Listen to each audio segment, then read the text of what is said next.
You're listening to Logos Podcast, Inclusive Education for All.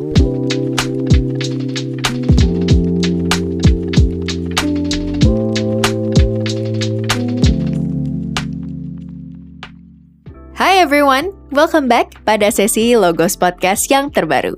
Nah, kalau pada sesi Logos Podcast sebelumnya kita sudah membahas tentang kasus COVID-19 yang meningkat dan bagaimana tanggapan masyarakat terhadap hal itu, di sesi kali ini kita akan membahas tentang dampak kebijakan pemerintah dalam menghadapi COVID-19, terutama dalam bidang pendidikan nih. Gak kerasa ya, ternyata sudah 1 tahun lamanya kita menerapkan sistem PJJ atau pembelajaran jarak jauh dari jenjang SD sampai perguruan tinggi. Apa yang awalnya terasa asing kini menjadi bagian dari keseharian di era new normal. Namun tentu saja, pada penerapannya terdapat berbagai macam pro dan kontra mengenai pembelajaran dengan sistem daring ini. Sebelum jauh kita membahas tentang isu pro dan kontra itu, kita akan membahas pertama-tama tentang pengertian dari pendidikan itu sendiri nih.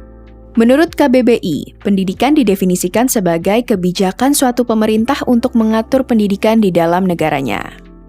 Kayaknya sih penjelasannya terkesan terlalu menyederhanakan ya. Kalau begitu mari kita coba melihat definisi pendidikan berdasarkan pengertian para ahli. Salah satunya menurut Bapak Pendidikan Nasional Ki Hajar Dewantara.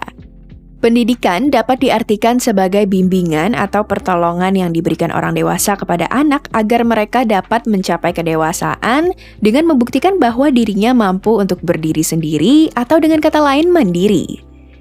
Kalau kita hubungkan definisi Ki Hajar Dewantara tersebut dengan kebijakan pemerintah untuk mengadakan PJJ, maka hasil akhirnya peserta didik seharusnya dapat mencapai kemandirian dalam kehidupannya sehari-hari, terutama mengenai ilmu. Namun, apakah secara realita itu benar terwujud? Sebenarnya masih terlalu awal untuk bisa melihat dampak dari kebijakan pendidikan yang sekarang. Karena objektif utama pemerintah sekarang ini menyangkut hasilnya adalah untuk menciptakan generasi emas Indonesia pada tahun 2045. Nah, sementara itu, tolak ukur keberhasilan pembelajaran secara daring juga nggak bisa nih segera dibuktikan karena kebijakan tersebut masih bisa dibilang baru. Toh kan kebijakannya sendiri baru mulai dilaksanakan pertengahan tahun lalu. But listeners, berita baiknya adalah masih ada loh milestones yang bisa kita analisis lebih lanjut untuk menilai apakah sebenarnya kebijakan pemerintah ini sudah efektif dan efisien.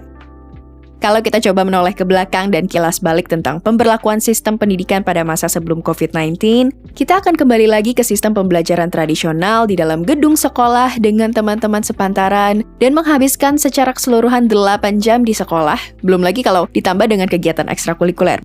Nah, riset menunjukkan kalau pembelajaran akan lebih maksimal kalau dilaksanakan pada pagi hari dengan durasi 5 hingga 6 jam. Hal ini juga telah diimplementasikan oleh panutan dunia dalam bidang pendidikan di Finlandia. Pada implementasi pembelajaran jarak jauh selama pandemi COVID-19, Kemdikbud juga memberlakukan hal yang sama. Durasi pembelajaran dipersingkat.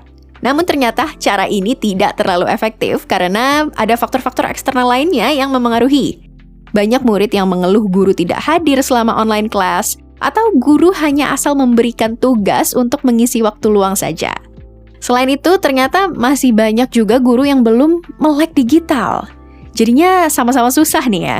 Nah, kalau begitu, terus gimana sih caranya biar kita tuh bisa meningkatkan efektivitas sekaligus efisiensi dari pembelajaran jarak jauh? Di dalam referensi akademik masih sedikit kajian pedagogis yang membahas tentang e-learning. Namun, berdasarkan data yang dirilis UNESCO, terdapat 1,5 juta murid di dunia yang melaksanakan pembelajaran jarak jauh. Maka muncullah kebutuhan akan metode pengajaran jarak jauh yang lebih efektif dan efisien. Melihat situasi sekarang, lahirlah turunan dari ilmu pedagogi yang sering disebut dengan e-pedagogy.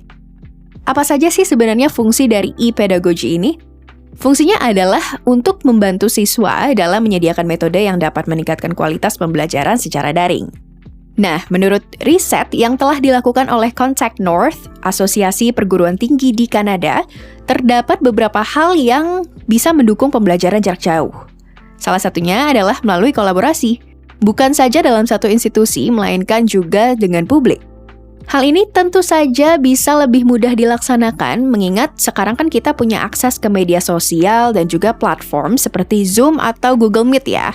Nah, cara yang kedua adalah memberikan kebebasan dan kesempatan kepada peserta didik untuk memilih sendiri media pembelajaran mereka di internet. Ini mengharuskan guru untuk mengesampingkan cara pengajaran yang tradisional untuk benar-benar mengoptimalisasikan fitur digital. Lalu yang terakhir, sistem pembelajaran baru secara jarak jauh mengharuskan adanya bentuk penilaian yang baru juga nih. Kayaknya bukan hal yang mengejutkan lagi juga ya kalau online test sering menjadi kesempatan peserta didik untuk menyontek. Nah, hal tersebut sebenarnya dapat diatasi dengan mengandalkan aplikasi untuk penilaian secara otomatis seperti Edmodo. Atau bisa juga menggunakan platform Learning Management System atau LMS yang lebih canggih, diantaranya seperti Canvas by Instructure. So listeners, poin-poin yang tadi kita sudah bahas, ini sebenarnya bisa dijadikan acuan untuk pembelajaran jarak jauh, namun mengingat betapa e-pedagogy masih merupakan bidang keilmuan yang baru, maka masih diperlukan banyak penelitian lebih lanjut untuk membahas hal ini. Sebenarnya kalau kita ngomongin masalah pendidikan di Indonesia, pasti nggak akan ada habisnya. Namun, pembicaraan mengenai topik ini harus tetap terus berlangsung karena masa depan suatu bangsa ada pada kualitas generasi mudanya.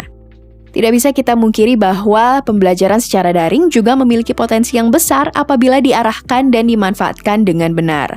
Jangan sampai karena terlalu digital, kita jadi melupakan apa tujuan awal pendidikan, yakni memanusiakan manusia.